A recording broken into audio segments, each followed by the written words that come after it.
Olá, forte abraço para você que está ligado nos canais Fox Sports. Agora é hora de NASCAR. Vamos discutir aqui neste programa especial tudo sobre a maior categoria do automobilismo norte-americano. Este ano, mais uma vez, os canais Fox Sports trazem para você tudo sobre a Camping World Truck Series, a Nationwide Series e também a Sprint Cup.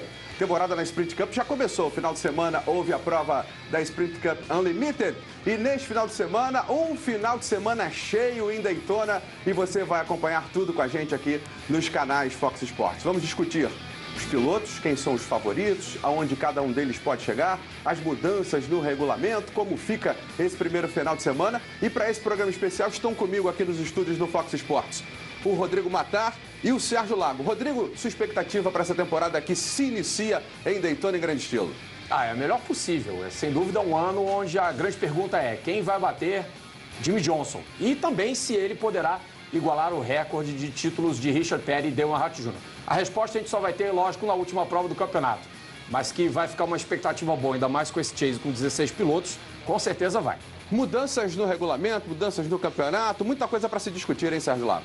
Com certeza, nunca houve tantas mudanças no início de temporada como agora. Agora, a minha expectativa, Hamilton, quem acompanha em casa, é como você está antes de uma grande viagem. Vamos embarcar em mais uma grande viagem, a temporada que só termina em novembro. Espero que, como nos últimos anos, muitas novidades, muitas coisas diferentes vão acontecer. Uma surpresa, quem sabe, no final do ano. Conosco aqui nesse programa dos estúdios do Fox Sports em São Paulo estão o Thiago Alves e o Flávio Gomes, a quem eu dou boas-vindas. Olá, pessoal. Flávio Gomes, pinta alguma zebra para essa temporada? Tudo bem, Flávio? Tudo bem, Hamilton, Rodrigo, Sérgio, Thiago, tudo tranquilo? Olha, é um campeonato muito longo, todo mundo sabe, a NASCAR chega com muitas novidades nessa temporada. Esse chase com um formato que a gente vai tentar explicar pro amigo do Fox Sports pode trazer alguma surpresa. Agora, apesar de tudo, apesar da enorme quantidade de pilotos, apesar do grande equilíbrio do campeonato, de carros muito parecidos, de corridas muito longas, o Jimmie Johnson vem faturando tudo nos últimos anos. É como disse o Rodrigo na abertura. A grande pergunta é, alguém tira o título do Jimmie Johnson esse ano? Eu acho que sim. Essa é uma boa questão. Thiago Alves, você acredita que algum novato pode furar esse bloqueio e entrar no chase? Tudo bem, Thiago? Olá, Milton. Olá, amigos do Fox Sports. Pode sim, acho que vários pilotos podem surpreender esse ano. Temos vários novatos, uma temporada de novatos muito fortes, inclusive. Temos o Austin Dillon, que já larga na pole position. Temos o Kyle Larson, que foi o novato sensação da Nationwide Series. São duas apostas que, vencendo uma prova, já chegam no chase. E aí, chegando no chase, na fase decisiva, aquele famoso bordão, tudo pode acontecer. Eu tenho um sentimento que eu acho que pode pintar um veterano e se meter no meio desses favoritos aí, um Tony Stewart, um Jeff Gordon. O que vocês acham? Que pode pintar um Jeff Gordon, um Tony Stewart nessa temporada, surgindo das cinzas, ressurgindo? Nunca se pode subestimar a capacidade de dois pilotos que já foram campeões, especialmente o Jeff Gordon e o Tony Stewart, um com 4 títulos, outro com 3. Se bem que o Tony Stewart ainda não está numa boa forma física, mas já está andando, já está livre da muleta, né? Já se locomove com as próprias pernas depois do acidente que ele sofreu lá numa prova da Sprint Cars, não é isso, Sérgio Lago? Exato. Eu acho que essa questão dos veteranos é muito importante dizer o seguinte, Hamilton. Na NASCAR, ao contrário de outras categorias, ou de várias categorias, não necessariamente de todas, mas principalmente ao contrário das categorias de Fórmula, idade não é muito documento, não. Então a gente vê pilotos, já vimos pilotos sendo campeões com mais de 40 anos, tanto o Tony Stewart quanto o Jeff Gordon têm acho que 41 anos, 42 no máximo. Então, tranquilamente podem se tornar campeões.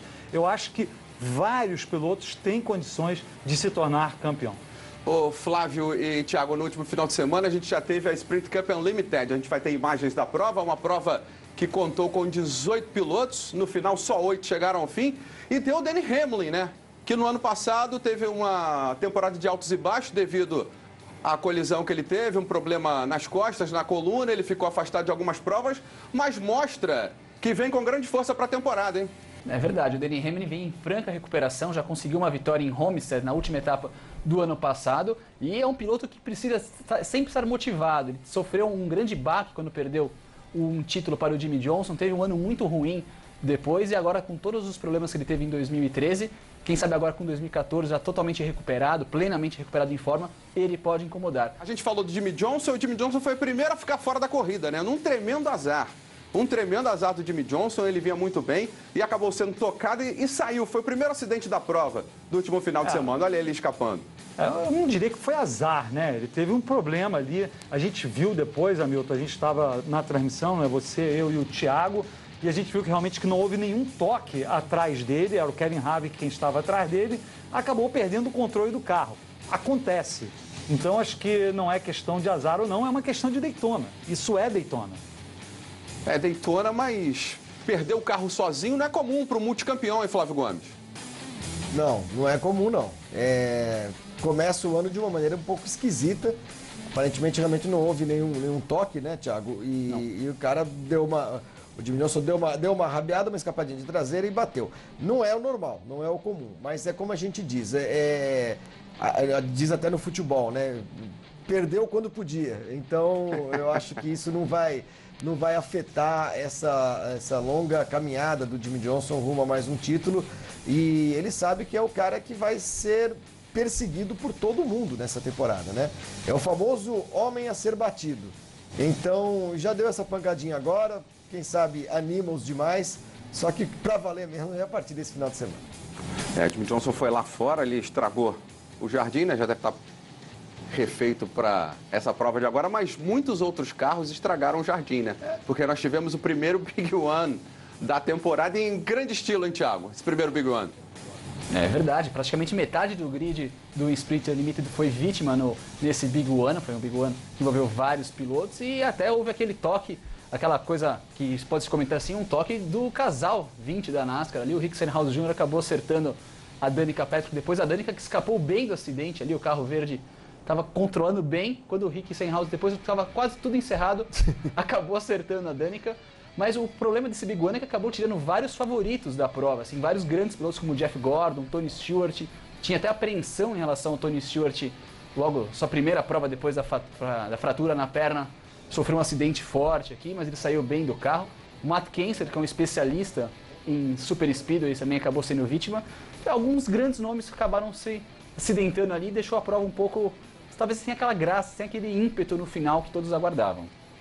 Eu não sei se eu concordo muito, eu acho que foi um belo aperitivo, na realidade. A gente vê aí o Matt Kenseth descendo e sendo tocado pelo Joey Logano, foi quando aconteceu tudo. Eu acho que isso serve como aperitivo do que a gente pode esperar em Daytona nesse próximo domingo. Porque os pilotos, até com as novas regras, que a gente vai entrar nas novas regras, eu sei, mas uma vitória coloca o piloto no chase, só adiantando.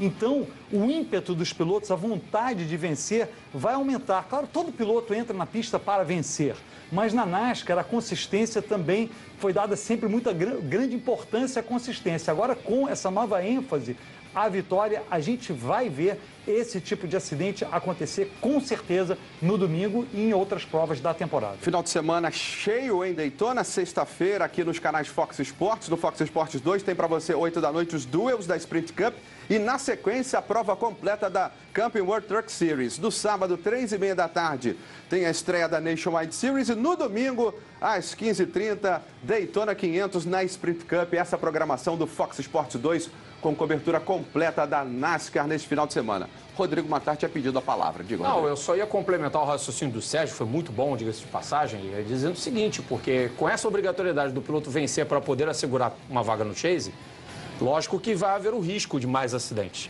Ainda mais em corridas de super speedway, especialmente nessa primeira prova do ano, com todo mundo querendo mostrar muito serviço, piloto em equipe nova e tudo mais, poderemos ver cenas como essa que a gente viu no Sprint Unlimited várias vezes ao longo da primeira prova do campeonato. Não vai ser novidade nenhuma se isso acontecer. Acidentes em profusão, vários pilotos acabando com os carros assim meio sem capô, como já aconteceu em outras vezes. E rapidamente, só para complementar isso, essas super speedways, que são Daytona e Talladega, são as pistas onde um piloto menor, um piloto menos qualificado, tem mais chances de conquistar a vitória. Então isso vai aumentar ainda mais a disputa nesta prova de Daytona, em Talladega, acho que é começo de maio, e depois em Daytona em julho.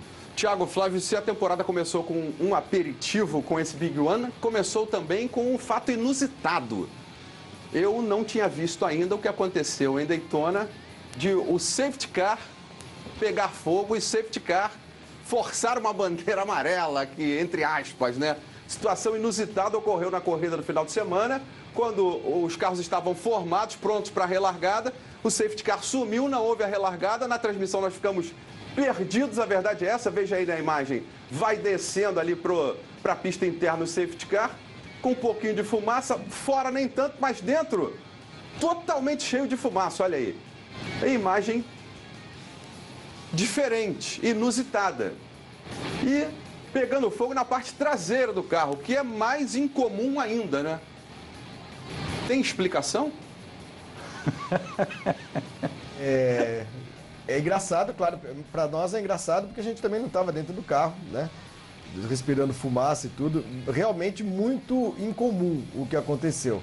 Acontecendo ainda mais com o safety car. Mas felizmente ninguém se machucou. Fica para conta do folclore da corrida apenas, né, Thiago? Ainda mais pro folclore de Daytona, que já teve aquele incidente do Montoya anos atrás, que ele acertou no caminhão. O jet dryer ali, acabou pegando fogo lá. A explicação que deram foi um pacote extra de baterias que colocaram no carro para todos os sinaleiros ali do safety car, e isso que acabou pegando fogo, mas não tem uma razão tão específica para isso ali. Esquentou e pegou fogo. Pois é, mas ainda bem que ninguém se machucou. Agora, que é engraçado o safety car forçar a entrada do safety car, sem dúvida é.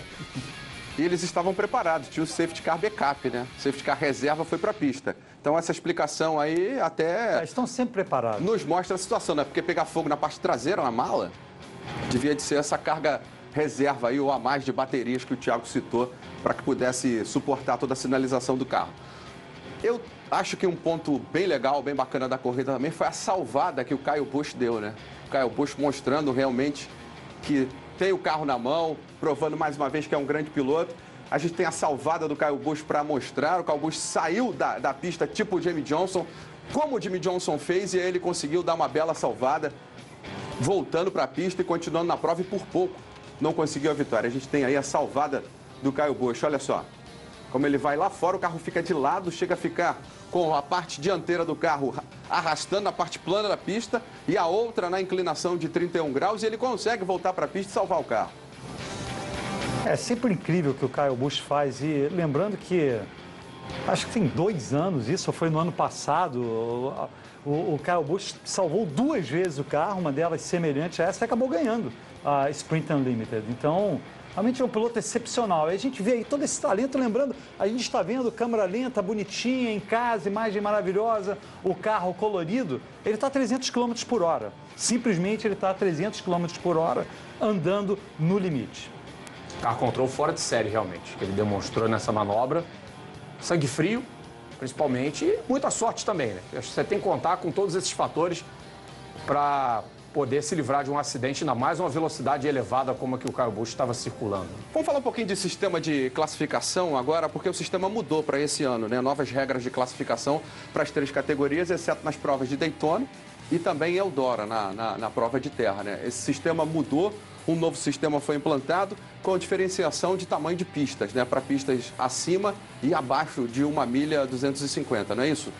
É, 1,25 milha. Exatamente. Milha, são 2 quilômetros. 2 quilômetros, é. É 2 e um pouquinho. São 2 quilômetros. Agora, para pistas igual ou maiores que 1,25, 2 quilômetros, teremos uma primeira sessão de treinos de 25 minutos, em que todos os pilotos inscritos participam dessa primeira sessão. Uma segunda sessão subsequente de 10 minutos, que os 24 mais rápidos da primeira sessão participam. Depois, uma terceira sessão de 5 minutos com os 12 mais rápidos da segunda sessão. 5 minutos de intervalo sendo observados entre cada uma dessas sessões. E não pode haver troca de pneus ou abastecimento do carro. Para pistas superiores a 1,25 milha, primeira sessão com 30 minutos. Participam todos os pilotos inscritos na prova. Segunda sessão de 10 minutos, participam os 12 mais rápidos na primeira sessão.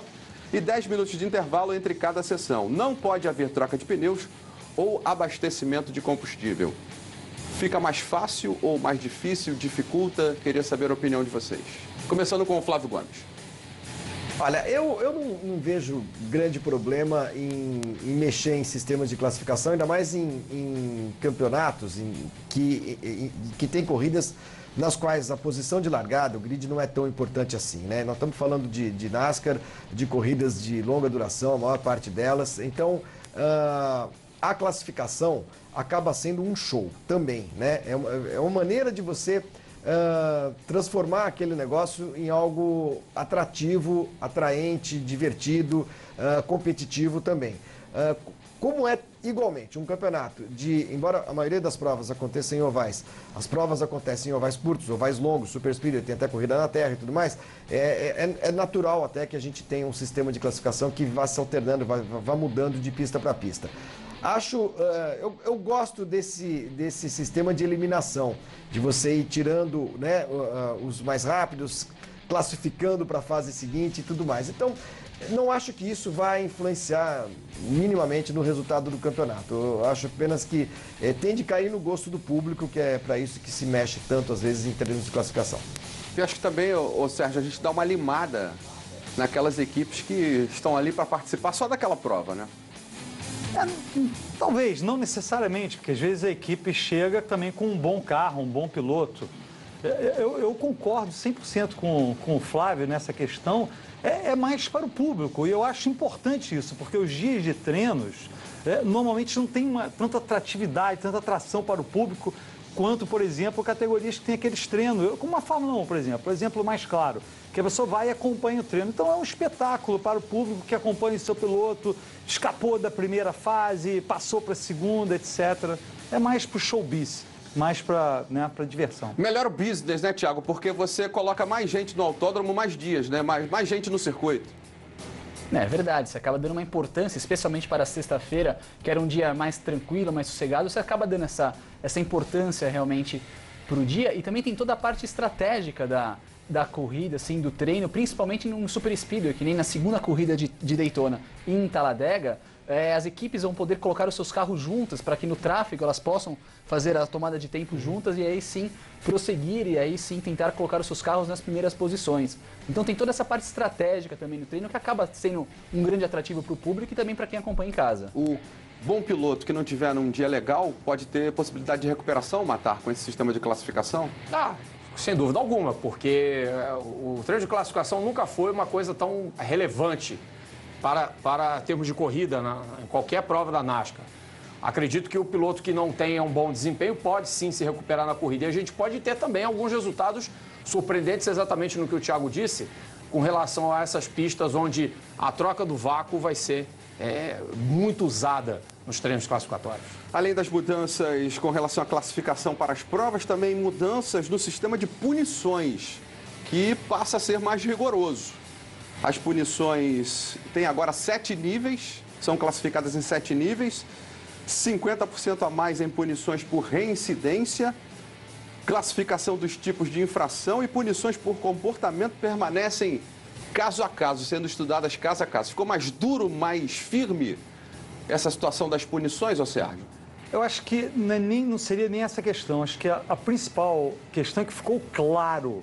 Os pilotos, as equipes e os fãs, principalmente, sempre reclamaram que as punições da NASCAR não eram claras. Por que a punição Jimmie Johnson fez a mesma coisa que um piloto totalmente secundário? Por que a punição para um foi essa, para o outro foi outra? Então ela colocou no papel, quais serão os níveis de punição, ela também colocou no livro de regras o que tipo de infração vai levar a cada punição. Por exemplo, uma ligeira mudança da medida de uma peça é muito menos grave do que mexer no combustível do automóvel. Essas regras são para problemas técnicos. As punições pessoais para os pilotos, de bater ou não bater, ou tirar outro da pista, continuarão sendo analisadas caso a caso. Inclusive, numa entrevista, logo no início dessa temporada, na pré-temporada, falando sobre as novas regras do Chase, o presidente da NASCAR, o Mike Helton, falou: olha, a ideia é esta, ou foi o chairman talvez, falou assim: olha, eu quero que chegue no final e o piloto não hesite em lutar pela vitória, dando a entender, se ele der aquele toquinho, aquela coisa, não vai ter problema desde que seja discreto, não é dar uma pancada para tirar, é um toquinho em parte da corrida. Desde que seja perdoável, né? Claro, tem todas as punições técnicas, isso é muito importante, que fique tudo muito claro mesmo, porque... É isso. São difíceis de interpretar também. São difíceis e atribuir pesos, é claro, pesos distintos a a falcatruas distintas. Mas acho que o comportamento dos pilotos também está em jogo, né? Quer dizer, está em julgamento durante todo o campeonato. E por mais que o público goste do ímpeto, goste de ver, né, a disputa, a briga, alguns big ones e tudo mais, eu acho que é preciso refrear de vez em quando, sim, o ímpeto de alguns pilotos. Por isso que o comportamento sempre precisa ser analisado com bastante rigor, na minha visão, pelo menos. O que mudou e gerou muita polêmica, está gerando muita conversa, muita gente não entendeu ainda, alguns pilotos reclamaram, foi a classificação para o Chase. Temos um campeonato de pontos corridos com mata-mata, é um estilo Copa do Brasil, um estilo Libertadores. Jogamos etapas para pontos corridos e depois vamos eliminando alguns pilotos e 4 chegam no final para tentar o grande título. Vamos ver aí como ficam essas novas regras aí na sua tela. As novas regras do Chase. Na NASCAR Sprint Cup, formato do campeonato. Primeira fase com 26 primeiras etapas. Pilotos inscritos para a temporada completa disputam 16 vagas para a fase final chamada Chase. Essa é a composição na Sprint Cup. A fase final Chase tem 10 últimas etapas. Aí a primeira parte, primeiro campeonato de pontos corridos. 26 etapas, passam 16 primeiros para a segunda fase do campeonato. Na segunda etapa do campeonato, aí critérios para participação no Chase, para quem vai para essa segunda etapa. Vitória em uma das 26 primeiras etapas. O líder do campeonato depois de 26 etapas, caso este não tenha pelo menos uma vitória. E vagas restantes serão preenchidas pelo posicionamento na tabela. Isso aí vem ao encontro do que disse o Sérgio Lago. Quem ganhar Daytona 500 já está na final do campeonato, já vai para o Chase. Se for o Greg Biffle, o vencedor de Daytona 500, ele pode não ganhar nenhuma prova depois, mas ele já estará. Ele pode ser o último colocado do campeonato, mas ele já estará. Não? Que haverá um limite. Tem que estar entre os 30 primeiros. Melhores. A gente vai explicar mais à frente. Tem que estar entre os 30 primeiros. Terceira tabela para a gente explicar como se classifica no Chase. Número de pilotos disputando o título diminui a cada 3 provas. Primeira fase do Chase, fase dos desafiantes. 16 pilotos, cada um deles leva 2.000 pontos, mais 3 pontos extras por cada vitória na primeira fase. Como eu citei no exemplo, o Greg Biffle tem 500 pontos no campeonato, entra com 2.500 mais 3, 2.503, porque ele ganhou em Daytona, no meu exemplo. Perfeito? Perfeito. Legal, vamos seguindo. Segunda fase do Chase, fase dos concorrentes. 12 pilotos. Primeiro 16, 4 vão cair fora, ficam 12. Esses 12, cada um deles, 3.000 pontos. Vão ao patamar de 3.000. Continuar aqui com o Greg Biffle, tinha 2.503, vai para 3.503. Porque ele vai ganhar, ele vai para a fase de 3.000, ou vai para 5. Vai para 5.503. Não, na segunda fase já não há mais pontos extras por vitória, zera tudo. Não, tudo bem. Na segunda fase do Então Chase, ele vai a quantos pontos? 3.000, ficam todos a 3.000. 3.000 pontos? Todos 3.000. Maravilha, é isso aí, para não ter dúvida. Na terceira fase, fase da eliminação, 8 pilotos, todo mundo com 4.000 pontos, largando de 4.000. Na quarta fase, disputa do título, 4 pilotos com 5.000 pontos. O piloto melhor colocado na última etapa conquista o título. Então a gente vai jogar o campeonato de pontos corridos, joga 3 fases e vamos para a última numa corrida só para decidir o campeão. Basicamente É isso. É. Só que a questão é a seguinte, tem algumas questões ali. Na primeira fase, quando você mencionou as 26 primeiras etapas, sim, o piloto, ele tem que ficar entre os 30 primeiros do campeonato para ir para o Chase.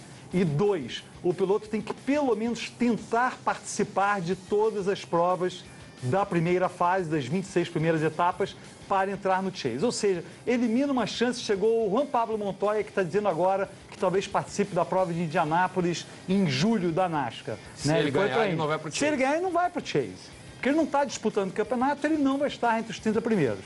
Então, só para deixar claro, não basta apenas ganhar, você tem que estar participando do campeonato. Ô, Thiago, forasteiros não tem vez nesse regulamento, né?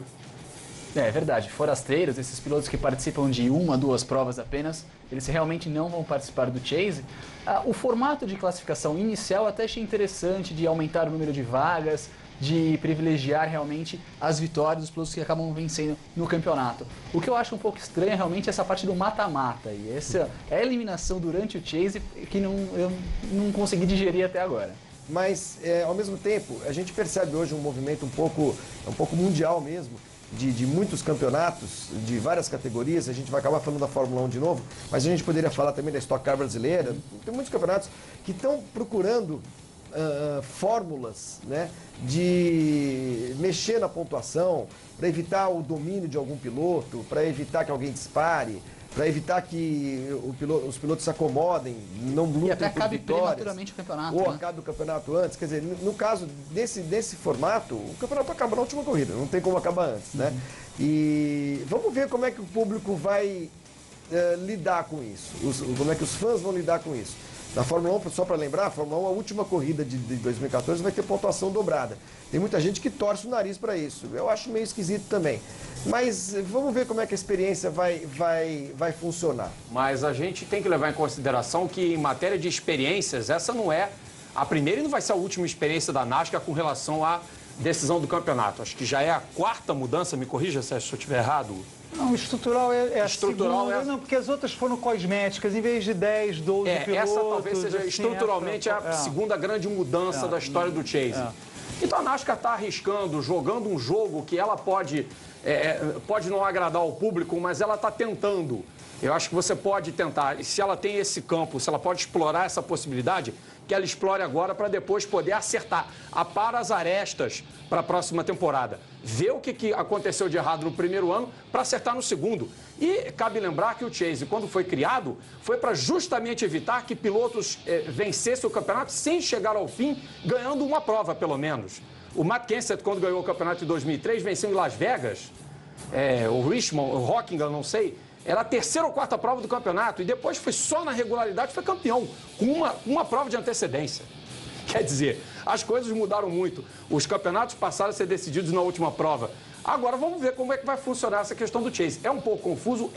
Mas vai tornar, sem dúvida, o campeonato mais interessante. Claro, muito mais atrativo, muito mais competitivo. Vamos chegar na última prova com a possibilidade do campeão efetivamente só sair naquela última prova, né? Por força do regulamento mesmo. Eu ainda não, pessoalmente acho que eu não tenho uma ideia formada se vai ser bom ou ruim, mas acho que o Flávio Gomes falou algo bastante importante. O julgamento final vai ser do público.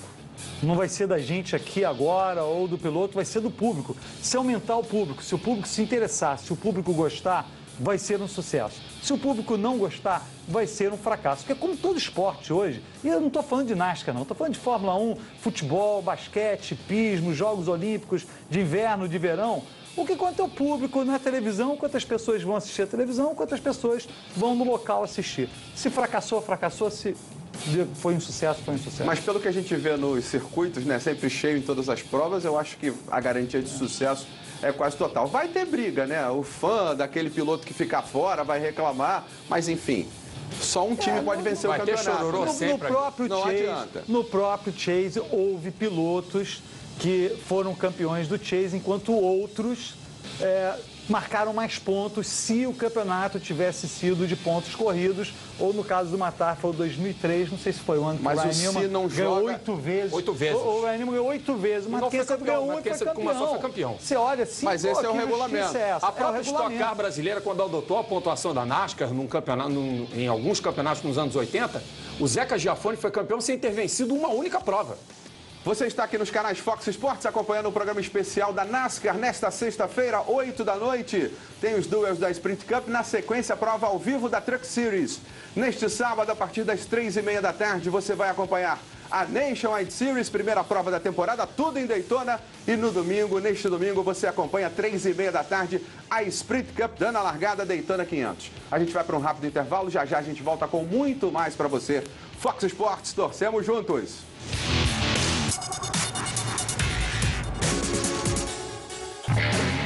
Estamos de volta aqui nos canais Fox Sports. Você está acompanhando o programa especial da NASCAR 2014. Temporada começando neste final de semana e você curte tudo aqui com a gente nos canais Fox Sports. Uma grande incógnita para esta temporada é a participação dos brasileiros. Nós conversamos com o Miguel Paludo, que corre na Truck Series, para ver como vai ser a temporada do piloto gaúcho neste ano. Vamos ver. Tem algumas opções já que apareceram. Uma delas é com um time de truck para fazer algumas provas.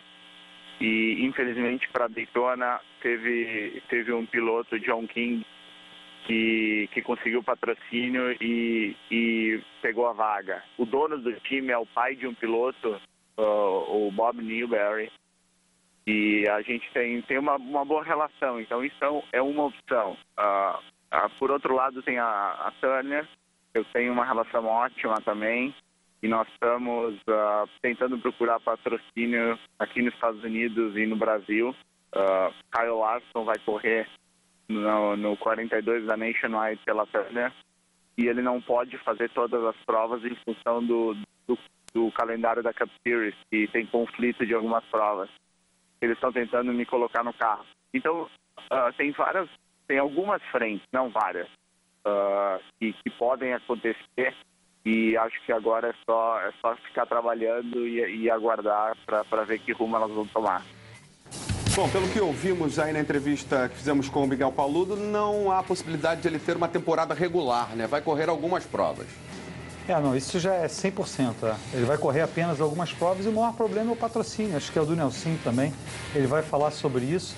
Mas a questão do patrocínio é muito difícil. O companheiro de equipe do Paludo, no ano passado, o Jeb Burton, que tinha patrocínio para 2 anos, o patrocinador não pagou. E é uma água mineral conhecida, famosa nos Estados Unidos, não pagou e o Jeb Burton ficou sem carona para este ano. Vai até participar de Daytona, mas não tem a temporada completa garantida também. Ô Flávio, Thiago, uma pena, né? O Paludo não poder dar sequência. É uma pena, é uma pena. Ele fez algumas temporadas, resultados não muito bons, mas também não muito ruins. Acho que mais ou menos dentro da normalidade para um piloto que se insere num terreno um pouco hostil, diferente, que é o automobilismo norte-americano. Agora, a crise de lá está batendo mais do que a daqui, né? Porque o Paludo, sempre as equipes buscam patrocínios locais. A NASCAR é muito americana, a NASCAR não é, ainda mais das caminhonetes, não é exatamente uma categoria globalizada, que seja fácil de arrumar patrocínio.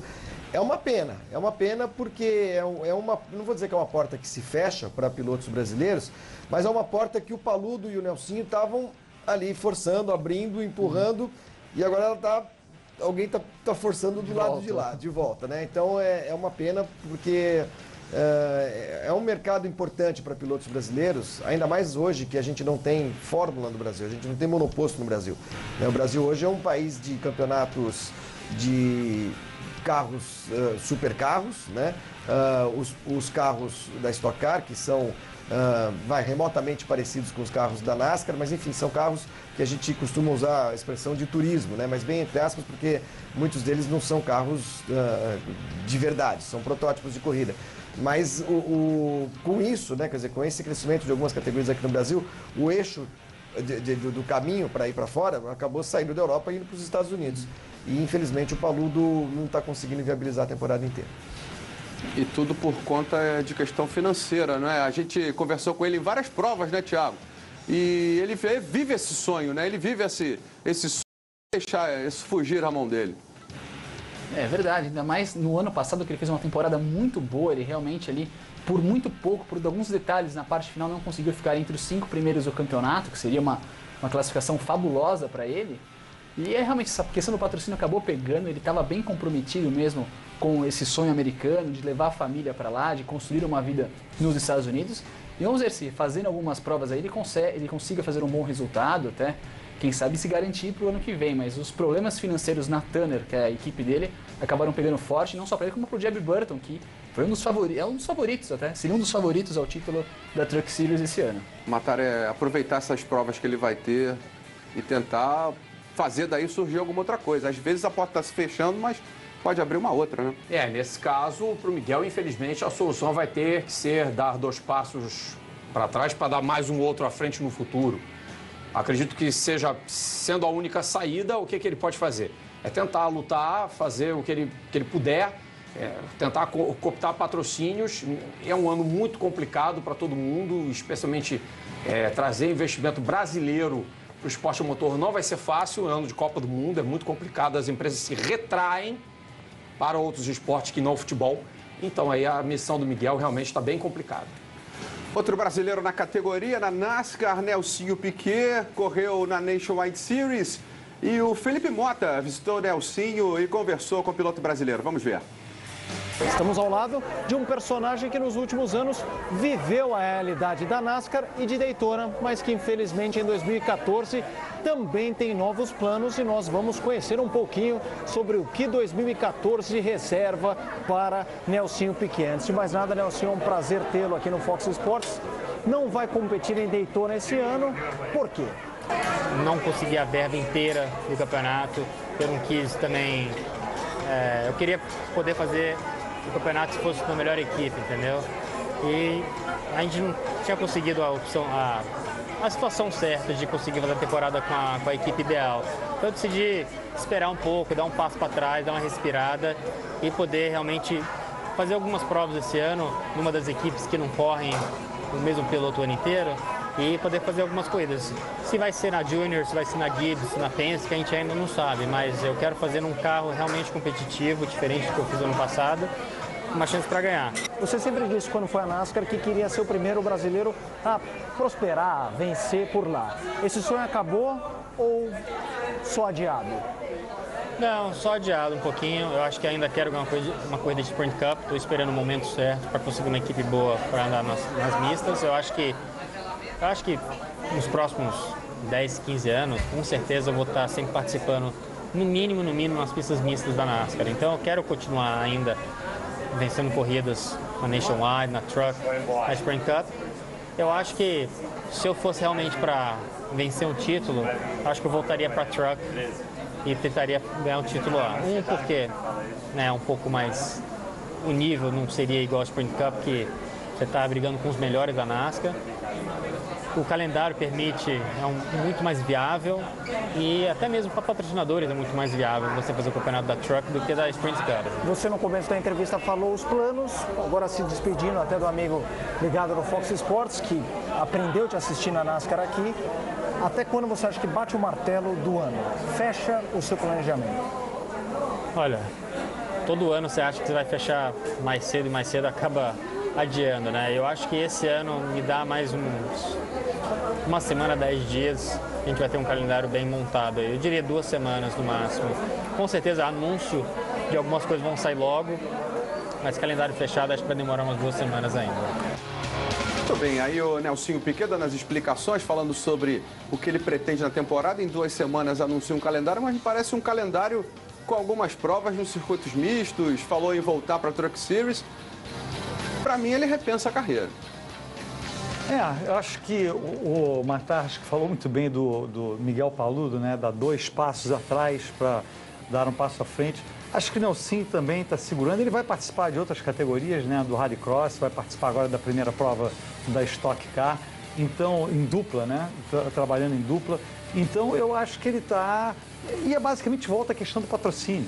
Eu acho que toda a questão aí dos 2 brasileiros, a principal, qualquer que seja o discurso dos 2, é o patrocínio. O Matar falou da Copa do Mundo, o Miguel Paludo falou da questão da Copa do Mundo também. Disse que está muito difícil conseguir dinheiro este ano para competir na NASCAR. E não são só os 2. Outros pilotos, eu falei, o Thiago falou, o Jeb Burton, não estão sozinhos nisso, não. Daytona 500 começando, tivemos os treinos para essa edição 56 da prova que é disputada desde 1959, mas que abre o calendário desde 1982. E tivemos Austin Dillon, o calouro, fazendo a pole position. O calouro fez a pole e na primeira Daytona 500 dele na Sprint Cup, ele já vai largar na primeira fila ao lado do Martin Truex Jr. Eu acho que a gente não tem que ler muito também nisso, não. Acho que é mais para o espetáculo. A Danica Patrick foi apoio no ano passado, terminou em 8º, tudo bem, uma bela colocação, foi a melhor dela do ano, se eu não me engano. E Daytona, muita gente já esperava, os carros da equipe do Richard Childress estavam andando bem. Não quer dizer que ele não vá fazer uma boa prova, apenas eu quero dizer, a pole position não significa nada em termos de resultado na corrida. Agora, é belíssimo para o Austin Dillon obter este resultado e principalmente o carro número 3, aí o momento que ele soube da pole, depois do Clint Bowyer, né, que foi o último a entrar na pista, ele garantiu a pole position. O Richard Petty cumprimentando o Austin Dillon. A gente vai ver em seguida uma foto do Austin Dillon pequenininho ali do lado do Dale Earnhardt, quando o Dale Earnhardt foi campeão, foi vencedor das 500 milhas de Daytona em 1998. Espetacular, né? Em todos os esportes a gente vê isso, né? Aquele garotinho do lado do ídolo e depois ele se torna um profissional daquele esporte, né? Futebol a gente tem várias fotos dessas. No automobilismo isso é recorrente, né?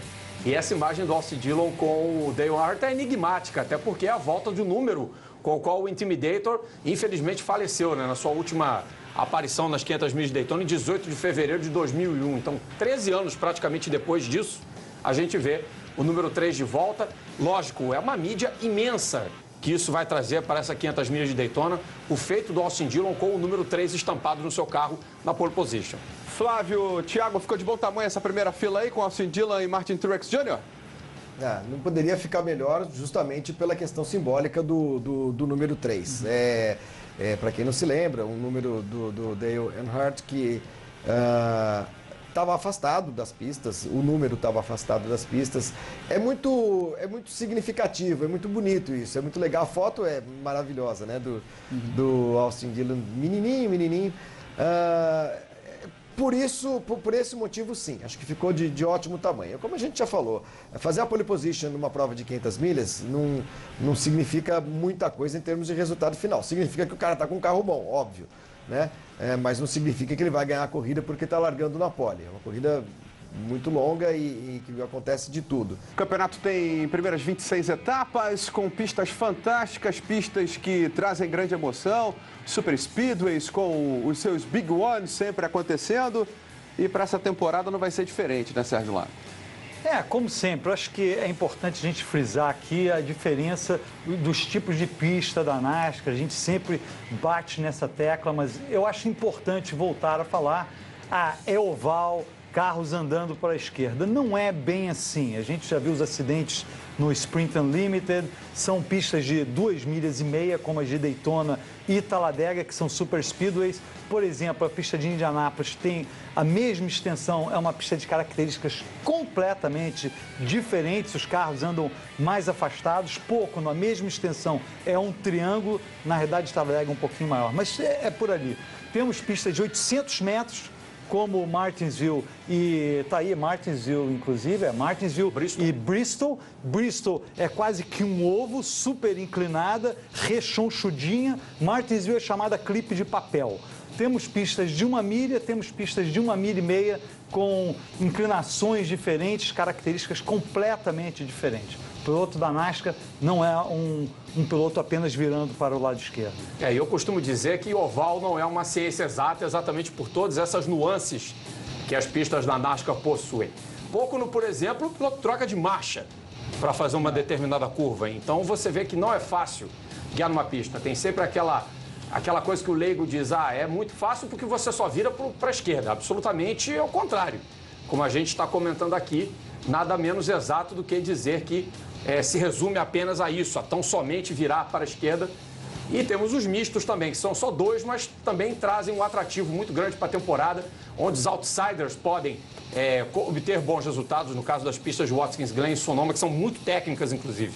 2 circuitos mistos na categoria principal. Lembrando que são 3 categorias, você está chamando, Hamilton, a Truck Series, que são as caminhonetes, e aí a gente inclui... e a Nationwide Series, que é a segunda mais importante. E a gente inclui nos outros mistos Mid-Ohio, Elkhart Lake e também a pista de Mosport, no Canadá. Exatamente. Que nos proporciona uma prova sensacional da Truck Series. Ano passado. Falando de pista, a gente não pode esquecer, hein, Flávio Gomes? Tem uns caras aqui, eu não vou contar quem são, que dizem que o campeonato ficou assim porque o Jimmy Johnson não ganha em Homestead, não ganha em Miami. E a última prova é lá. Aí pode mudar tudo, hein? Os caras estão apostando nisso para ganhar o campeonato, só porque é em Homestead, eu acho que era melhor procurar uma outra fórmula. Uma outra solução, né? É candidato natural ao título e vamos ver como é que vai se desenrolar esse campeonato. Eu acho que a primeira parte, se há quem não goste da história do Chase, a gente tem pelo menos uma primeira fase do campeonato com 26 corridas, que não é um negócio de 2 ou 3. São 26 corridas em que todo mundo realmente tem chance de mostrar serviço, de mostrar alguma regularidade. mas ainda assim há um componente de justiça, considerando que são 26 corridas para os pilotos se classificarem para o Chase. Você está aqui nos canais Fox Sports acompanhando um especial sobre a NASCAR, que nesse final de semana tem prova. Esse final de semana cheio em Daytona, primeiro com a Truck Series, nesta sexta-feira, você acompanhando 8 da noite. No início a gente vai mostrar os duels da Sprint Cup, depois a prova ao vivo da Truck Series. Neste sábado, 3h30 da tarde, tem o início da temporada da Nationwide Series. E neste domingo, 3h30 da tarde, a Sprint Cup com a Daytona 500. Agora, um ping-pong rapidinho, a gente falando dos pilotos, a expectativa para os pilotos para esse ano de 2014. Eu já falei do Austin Dillon. Chega longe o calor, Rodrigo Matar? Pode chegar longe, pode conseguir uma vaga no Chase, claro, vai ter que depender exatamente de vencer uma corrida na temporada, mas tem potencial para isso. Vai longe o calor, Thiago Alves? Eu acho que pode, não aposto um Chase para o Austin Dillon, mas eu acho que ele pode fazer, pelo menos o título de novato do ano, ele é o grande favorito, na minha opinião. E Martin Truex, com essa segunda posição em Daytona, Sérgio Lago? Eu acho que ele pode se classificar. O Martin Truex Jr. já foi bicampeão da Nationwide Series, né? Eu acho que há não sei, campeões da Nationwide Series, é que há uma certa... Eles nunca se tornam campeões da Sprint Cup. Teve algum? Acho que não. Que eu me lembro, acho que não teve. O Bob Labonte foi Só campeão ele. das duas. Só o Bob Labonte foi campeão das duas categorias. Então, eu não sei, quem sabe. Não levo muita fé no Truex Jr. Será este o único brilho do Truex Jr. na temporada, Flávio? Coitado, será? Só isso? Na primeira corrida do ano? Só mais nada? Não, eu acho que ele pode... embora a Nation não faça grandes campeões na sprint, prepara bons pilotos, né? Então eu acho que ele é um candidato até ao Chase. Sérgio Lago, Danica Patrick entra no Chase? De jeito nenhum. Me arrisco a dizer isso. O Richard Petty disse que a Danica Patrick tem todo esse destaque, que ela não teria, olha só, bem claro, não foi uma coisa machista. Ele falou, ela não teria todo este destaque se ela fosse um homem. Ele não disse que é porque ela é mulher. Há uma nuance aí. Ou seja, um piloto homem que se classificasse nas provas, nas posições em que ela se classificaria, seria completamente ignorado, como a gente está ignorando agora. Então, ela não mostrou nada, não creio que vá mostrar, e é isso aí. Mas é bom para o espetáculo. É verdade. É bom vê-la. Thiago Alves sem direito à réplica. Kyle Busch leva o campeonato esse ano? Olha, não é o meu grande favorito o Kyle Busch. Eu sei que eu sou meio pé frio às vezes em alguns palpites, mas eu não acho que o Kyle Busch é um grande favorito. É um daqueles pilotos que com certeza estará no Chase, até pelo volume alto de vitórias que ele sempre consegue em todas as temporadas. Mas ele tem que amadurecer principalmente nas fases decisivas. No Chase, ele costuma ficar da cor do macacão dele ali, ele costuma amarelar no momento decisivo do campeonato. Matar, ele enche o bolso de dinheiro, mas não levanta caneco. Ah, quero crer que o Thiago Alves esteja errado. É o meu favorito para 2014, é o Kyle Busch. Seu favorito? É o meu favorito. Flávio Gomes e Kurt Busch, o irmão menos famoso, será? Já foi campeão. Como é que vai ficar Kurt Busch? Já foi campeão, fala o Sérgio Lago aqui. Mas eu tô com o Rodrigo. De novo, antes de começar o campeonato, em um campeonato com um formato tão diferente, você arriscar um campeão é muita ousadia, né? Porque o cara pode ganhar todas as corridas, chegar ao Chase, ganhar todas, 35 corridas, mas vai chegar na última e ter que disputar o título. E quebrar, e bater, e acontecer alguma coisa. O Kyle Busch, para mim, seria a minha aposta no título. Mas absolutamente com uma chance enorme de errar, porque o formato do campeonato deixou as coisas muito abertas mesmo. 2 votos para Kyle Busch. Matt Kenseth, você apostaria nele, Sérgio Lago? Não, a minha aposta, eu já falei, é o Kyle Busch, sem dúvida nenhuma. Agora, o Matt Kenseth eu acho que é um dos favoritos. Sim, é um piloto que tem chance, ele tem que vencer aquela maldição dos últimos anos, que o piloto segundo colocado no campeonato tem uma péssima temporada na sequência no ano seguinte. Eu acho que ele, no ano passado, foi a primeira temporada dele na equipe do Joe Gibbs, depois de sempre ter competido na Roush com Ford, ele passou a competir com Toyota. Acho que ele vai voltar a fazer uma bela temporada. E quem sabe a presença dele na equipe, ele tendo sido vice-campeão, não motiva o Danny Hamlin e o Kyle Busch a tentarem conseguir alguma coisa melhor, né? Claro. O que pode conseguir Kevin Harvick nessa temporada, Thiago? quer evoluir, quer chegar um degrau, pelo menos um degrau acima. Niri, que já chegou esse ano passado, aliás, disputou o título até a última corrida, é um piloto especialista na parte final da prova, então é mais um que vai incomodar ali. Só falando em incomodar, eu só percebi que só eu que não apostei no Kyle Busch como campeão aqui, pelo que eu vi, né? Só. Você, por enquanto. Hamilton também não. Eu também não sabe. apostei. Um piloto veterano que pode voltar a brilhar, juntando as participações em Daytona. Ele tem 6 vitórias, 12 vezes top 5, 19 vezes no top 10 e 3 poles. É o Jeff Gordon. O 24 tá aí, tá na pista. Não se pode subestimar o Jeff Gordon nunca. Pode ser o veterano aparecer, Flávio? Esses pilotos mais experientes, como disse o Rodrigo, você não pode subestimar, jamais. O cara sabe o caminho das pedras, o cara sabe lidar com todos os imprevistos de uma corrida dessa. Não dá para descartar, não. Eu não apostaria nele. Não. Se eu tivesse lá $10 para jogar em alguém, eu não apostaria no Jeff Gordon, mas não é piloto para descartar de maneira nenhuma. De maneira nenhuma. Tony Stewart está voltando depois de contusão. Ele fraturou a perna em agosto do ano passado, ficou fora do final da temporada de 2013. Está de volta esse ano, veio bem na Unlimited. Acabou sendo envolvido naquele Big One, no primeiro Big One da temporada. Vai fazer a temporada cheia. Deve correr menos provas, né? Nem tantas provas na Truck Series ou na Nationwide Series. Ou vai encarar, Sérgio Lago? Não, ele já não tem, nos últimos anos ele já não compete tanto assim na Nationwide Series e na Truck Series. Ele vai ter um calendário mais limitado nessas provas fora da NASCAR, que foi no tipo de prova que ele teve o acidente. Está bem, a gente vê ele aí andando. Essa imagem foi feita depois do acidente que ele teve no Sprint Unlimited. Está tranquilo. Eu acho que o Tony Stewart foi, assim, para mim, o grande campeão até agora desta década, quando ele foi campeão, que é 2011. 2011. Foi uma surpresa total e vai de encontro ao que o Matar disse, que o Flávio Gomes também disse muito propriamente, é um piloto veterano e que sempre pode tirar o coelho da cartola e vencer. E o campeão, e Jimmie Johnson? Quem para Jimmie Johnson? Será que ele vai para o 7º título? Como fica Jimmie Johnson nessa temporada? Esse é o homem a ser batido. 2007, 2008, 2009, aí em 2010, 2013. Jimmie Johnson, 48, leva de novo, Thiago? Essa é a minha aposta, Milton e amigos. Essa é a minha aposta de Jimmie Johnson, até baseado em números. Foram 100 corridas até hoje disputadas na história do Chase e ele venceu acho que 24 ou 25. Ou seja, a cada 4 corridas no Chase, ele ganha uma. A cada 4 corridas, um piloto acaba tem essa eliminação no Chase que os pilotos vão ser eliminados. Então, com frequência, ele vence no Chase. Para mim, é presença certa na corrida final em Homestead, onde ele nunca ganhou. Realmente aí pode ser talvez a chave para pegar o Jimmie Johnson, mas ele, na minha opinião, é o favorito, é a minha aposta para 2014. E é a minha também. Nesta sexta-feira você acompanha 8 da noite os duels da Sprint Cup. Na sequência, ao vivo, a Camping World Truck Series iniciando a temporada. Neste sábado, 3h30 da tarde, tem a Nationwide Series. E no domingo, no mesmo horário, 3h30 da tarde, neste domingo, tem a Sprint Cup.